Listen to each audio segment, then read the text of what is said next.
Simple lang ang buhay ko, magtrabaho kahit basurero. Maraming nagsasabi bakit marumi daw yung hinawakan ko. Sagot ko naman sa sarili ko, okay na sa akin yung maruming hinawakan ko kaysa naman malinis yung hinawakan mo kung masama naman ito nanggaling. Oo, marumi nga yung hinawakan ko pero sapat na yun para sa akin para mabuhay yung pamilya ko.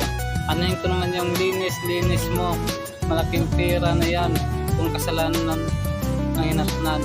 Kaya hindi na ako umasa na malaki yung kikitain ko.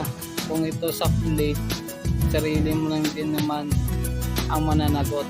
Kaya nga magtitiis ako hanggat kaya ko mabuhay lang sila. Sapat na sa akin yung makakain sila sa araw-araw na pagbibigay ko kahit kunti.